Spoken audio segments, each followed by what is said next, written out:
ஈரோடு நான் பிறந்த மண். அது தெரியுமா உங்களுக்கு? அப்போ நம்ம ஈரோடு பசங்க என்ன இருக்கணும்? நல்லா இருக்கணும். ஏன்னா ஈரோடுல பிறந்தவங்க எல்லாம் கொடி கட்டி பறக்குறாங்கன்னா அதுல நானும் ஒருத்தி. என்னுடைய அப்பா இந்த இடத்துல நான் வந்து உள்ள வரும்போது என்னோட அப்பா ஒவ்வொரு நிமிஷமும் நான் நினைச்சிட்டே இருக்கேன். என்னோட அப்பா வந்து இங்க ஒரு பெரிய சமையல்காரரா இருந்தார்.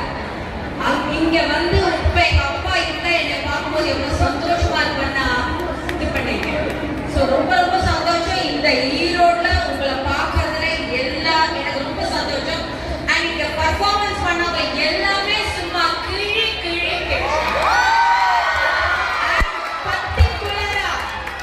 பர்டிகுலரா ஒரு டான்ஸ் என் மனசை ரொம்ப தொட்டுடுச்சு. கிராமிய நடன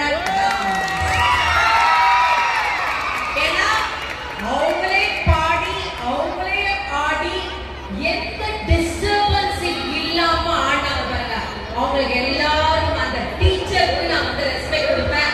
hats off you teachers, hats off you. ஏன்னா அந்த பசங்க வந்து அந்த டீச்சர்ஸ் மேல இருக்கிற ரெஸ்பெக்ட். ஏன்னா ஒரு டான்ஸ் ஆடும்போது ஸ்டூடெண்ட்ஸ்க்கு நம்ம தெரிஞ்சுக்கலாம் அந்த டான்ஸ் டீச்சர் எப்படி. அதேதான் அந்த ஃபுல்லா அந்த கோலாட்டம் ஆடுறது, அதுக்கப்புறம் கும்மி ஆடுறது, அப்புறம் இந்த ஒயிலாட்டம் அழகா பண்ணாங்க. Hats off you students. பாடிட்டே ஆடுறது அண்ட் எல்லா டான்ஸ் நல்லா இருந்தது. பரதநாட்டியம் நல்லா இருந்தது, ஃபோக் டான்ஸ் நல்லா இருந்தது, சினிமாட்டிக் நல்லா இருந்தது. சினிமா டான்ஸ் ஆடும்போது டான்ஸ் மாஸ்டர் சேர்ந்து ஆடுறாரு.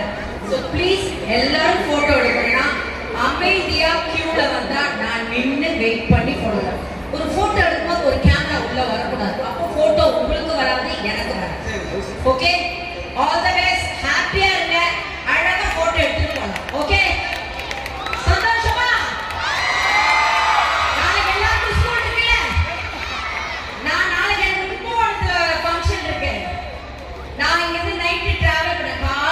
சேலத்துல ஒரு ஃபங்க்ஷன் வேர்ல்ட் ரெக்கார்ட் பண்ணிட்டு இங்க வந்திருக்கேன்னா எனக்கு டயர்டே ஆகாது. ஏன்னா உங்களை பார்க்க சந்தோஷம் நான் வந்துருக்கேன். அப்ப நீங்க எனக்கு கோஆபரேட் பண்ணுங்க. Okay, thank you Sriraj. Love you all. Okay.